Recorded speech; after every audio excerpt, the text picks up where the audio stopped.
Hello everyone, hope all of you are safe at your home. Uh, we are going to discuss the next part of our module, that is current source inverter fed induction motor drive. So we already discussed voltage source inverter fed induction motor drives.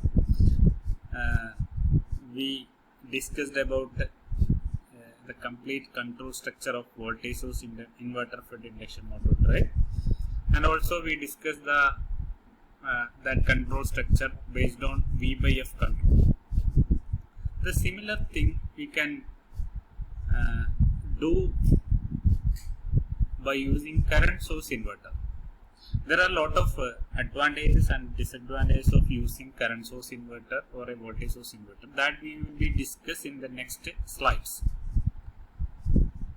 And here earlier we used voltage source inverter in order to achieve the variation of the voltage. Now we are going to vary the current.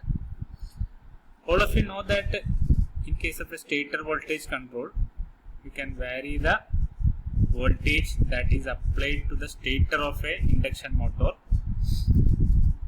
in a way that the torque is proportional to voltage square.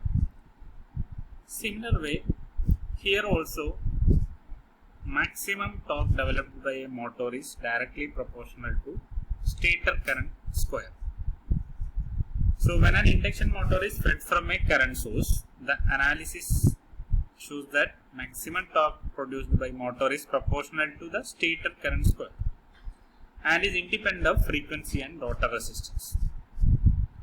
As we discussed earlier, for the variation of the voltage, we already drawn speed torque characteristics of a induction motor. Similar way, you can draw speed torque characteristics of different stator current as shown here. This is the speed torque curve of induction motor for different values of current. As you can see that this I1 is the maximum value of current. That means this curve corresponding to the current I1, and you will get the maximum value of torque for this I1. And if you are reducing the current, correspondingly the torque is reduced. So that is the analogy of stator voltage control. Now it is stator current control. So we have a circuit diagram for current source inverter fed induction motor drive similar to the voltage source induction motor drives. The circuit diagram is shown here. You can see the circuit diagram, and this circuit diagram is actually the current source inverter. Current source inverter means we have a voltage source. How do you convert that source into current source? Means make this that source current is constant by using a large value of inductor in series with this voltage source. Here you can see that this voltage source is connected in series with a large value of inductance. That inductance is known as, it is written as LD. Okay, this makes the circuit as a current source, and you can see that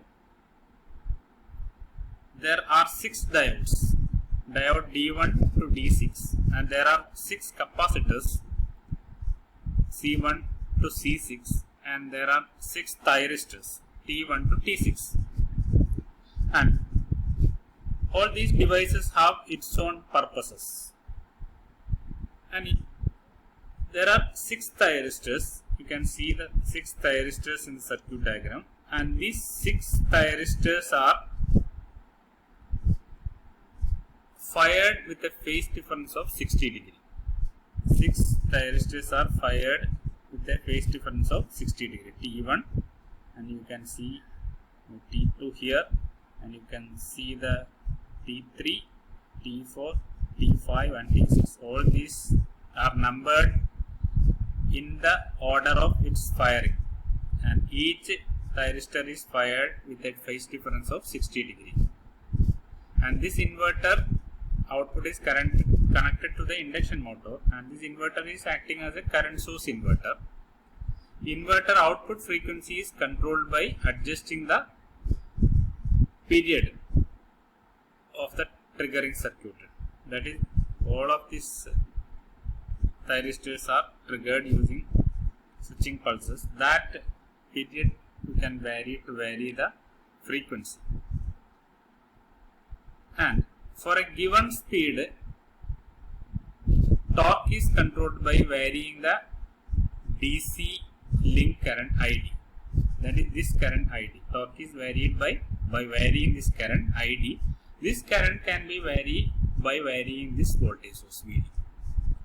Okay, torque is varied with respect to the stator current variation. This can be varied by varying this current ID by varying this voltage source VD. And here you can see that conduction of two switches in the same leg does not leads to sudden rise of current due to presence of large value of inductance. That means even if two devices in a same leg is turned on, there is no large rise of current because of the presence of input inductance LD. And you can see the output current. This one is the fundamental component of motor phase current, and definitely it is a waveform with containing lot of harmonics, and its value is given by Is equal to root 6 by pi ID. And we have different scheme of arrangements. You can see this arrangement here. This is the explanation that I have given now. Two commonly used configuration of CSI fed induction motor drive that you can see here. When source is available is DC source. That is, if the source is DC, in order to vary the current you should use a chopper here. In order to vary the current through LD, you should vary the DC supply voltage. That supply voltage can be varied by using a chopper in between them. And when source is available is AC source, you can vary the output current by varying the AC supply. For that, you can use a fully controlled rectifier. These are the two configurations depending upon the sources available. And there are some advantages and disadvantages of CSI fed induction motor drive. This one is more reliable than VSI because in VSI, commutation failure will cause short circuit across the source and current rises to the dangerous value. And in order to rectify that, expensive semiconductor fuses are required for safety. But in case of CSI, due to the presence of large inductance, current will not increase a dangerous value and less expensive HRC fuses are sufficient. So this is one of the advantages. And current input is unaffected by motor parameter variation. And it produces harmonics in the system. That is the disadvantages, but that is there in the VSI also. And we cannot achieve any open loop operation. And this is one of the disadvantages, major disadvantages. So you can use only single motor drives. You cannot use a CSI fed induction, CSI or current source inverter for a multi-motor drive operation. And there is a stability problem at light load. A minimum current should be there for commutation. So it finds application in medium and high power drives. As we discussed in the voltage source inverter fed induction motor drive, we discussed the closed loop control strategy, that entire block diagram. The similar fashion you can have a block diagram, that is closed loop speed control of current source inverter fed induction motor drive. That diagram is this one, and you can see that this is exactly similar to that of voltage source inverter.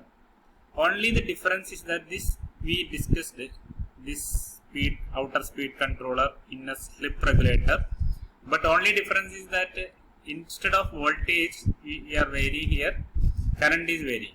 So you should find out the reference value of the current and actual current, and you should control the current in such a way that total V by F or flux is constant below the base speed. So here you can see that this driver operation is similar to that of earlier one. That is, you can see the speed error, that is actual speed of rotor is sensed, that is omega m. This is the omega m star is the reference speed. The difference between the speed is the difference between the speed is the speed error that is given to the speed controller. That error is given to slip regulator. Slip regulator actually finding out the slip speed. It regulates the slip speed. Slip speed is nothing but it is the difference between the synchronous speed and rotor speed that we already discussed. This omega S1 SL star, you can see that omega SL star is the difference between slip synchronous speed and rotor speed, and this is added with the rotor speed. You will get a synchronous speed required. That actually fixes the frequency and information from the flux fixing the reference value of the current. So this current is in such a way that the flux should be maintained constant. So this ensures the V by F operation, but instead of varying the voltage, here we are varying the current because it is a current source inverter. So that is the complete closed loop speed control of CSI fed induction motor drive. And you can go through this explanation. This is what I explained here. So at least you study this block diagram, the basic advantages, disadvantages, configurations, this block diagram, explanation, etc.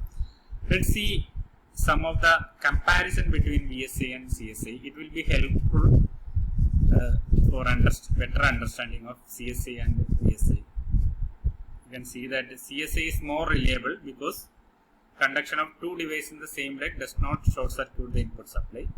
Conduction of two devices in the same leg due to commutation failure causes short circuit of the input supply. This may rise the current through device and damage them. Here rise of current is prevented because of the presence of large inductance in the input current, input source. It requires, in a case of VSA, it requires expensive high speed semiconductor fuses. That already we told. Then motor current rise and fall are very fast and that create high voltage across the winding. In case of CSI, no such problems arises in the VSI. These high voltage spikes are controlled by having large value of commutating capacitors, which may increase the cost and size of the inverter. Actually, you can see the capacitors C1 to C6 in the circuit of current source inverter. That is for reducing this voltage spikes. And hence this is costly. Current source inverter is costly, less costly than CSI. In case of VSI is less costly than CSI. And in case of CSI, slow response due to large value of input inductance. You can see that input, because of the input inductance, that response time will be increased. And faster dynamic response is possible in VSI, because it uses a PWM inverter. And if you are using a 6-step step inverter, then response becomes lower like CSI. Frequency range of CSI lower than VSI, and CSI drive has lower speed range. Frequency range is wide and hence the speed range is also wide in voltage source inverter. CSI requires a separate rectifier and inverter combination, hence it is not suitable for multi-motor drives. A single rectifier can be used to feed many VSI, so hence you can use for multi-motor drives. Regenerative braking is naturally possible in CSI, but here additional full converter is required to achieve the regenerative braking. If input supply fails, electric braking is not possible in CSI, but VSI can use dynamic braking in case of input AC supply fails. So you should go through the basic theory, the entire closed loop control schematics, these differences, etc. And you may prepare, you can watch this video and prepare your own lecture notes. You should submit at the when you are coming to the college.